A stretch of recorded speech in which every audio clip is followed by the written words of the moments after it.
জোর টক্কর টলিপাড়ায় পোস্টার পড়লেও হল পেল না দেব। ক্ষোভ উগরে দিলেন সোশ্যাল মিডিয়ায়, বললেন জারি থাকবে লড়াই। বড়দিনেই মুক্তি পাচ্ছে প্রজাপতি 2, লহ গৌরাঙ্গের নাম রে এবং মিতিন একটি খুনির সন্ধানে। ইতিমধ্যেই দিকে দিকে প্রচার সারছেন তারকারা, আর তার মাঝেই ঘটে গেল বিবাদ। দেবের গলায় শোনা গেল ক্ষোভের সুর। আসলে চলতি বছর দুর্গাপুজোতে একসঙ্গে 4-4টে বাংলা সিনেমা মুক্তি পাওয়ায় হল পাওয়া নিয়ে বেশ সমস্যা হতে দেখা দিয়েছিল, যার ফলে দর্শকরা ঠিকভাবে দেখতে না পারায় অপেক্ষাকৃত ভালো ব্যবসা করতে পারেনি সিনেমাগুলো। বিশেষ করে প্রাইম টাইম শো পাওয়া নিয়ে বেশ সমস্যাই হয়েছিল।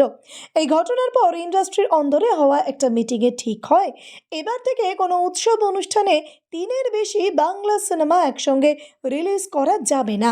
আর তাই সেই মোতাবেক এবারে বড়দিনে রিলিজ হচ্ছে প্রজাপতি 2, লহ গৌরাঙ্গের নাম রে এবং মিতিন একটি খুনির সন্ধানে। আর চলছে জোর কদমে প্রচারের কাজ। কিন্তু এরই মাঝে বেঁধে গেল এক ঝামেলা, আর ঝামেলার কেন্দ্রে রয়েছে আবারও সেই সিনেমা হল।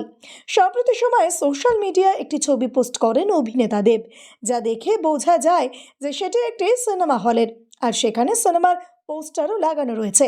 তবে অস্পষ্ট দুটো পোস্টার দেখে বোঝাই যাচ্ছে সেগুলো কোয়েল এবং শুভশ্রী সিনেমার পোস্টার, আর সেগুলোর ঠিক নিচেই রয়েছে প্রজাপতি 2 এর পোস্টার।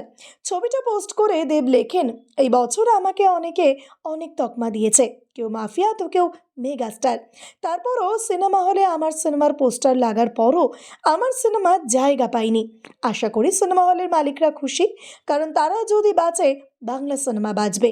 প্রত্যেকটা বাংলা সিনেমা ভালো চলুক, বাংলা সিনেমার জন্য আমার লড়াই চলবে। এখানেই শেষ নয়, প্রজাপতি 2 এর প্রমোশন পর্ব চলাকালীন অভিনেতা দেব বলেছিলেন, নন্দনে যদি এই সিনেমাটা শো না পায় তাহলে খুবই অন্যায় হবে। সেই সঙ্গে তিনি আরও জানান, আগে সাউথ কলকাতার যেসব হলে তার সিনেমা জায়গা পেত, রমরমিয়ে হাউসফুল হয়ে চলতো, প্রজাপতি 2 সেখানে জায়গা পায়নি।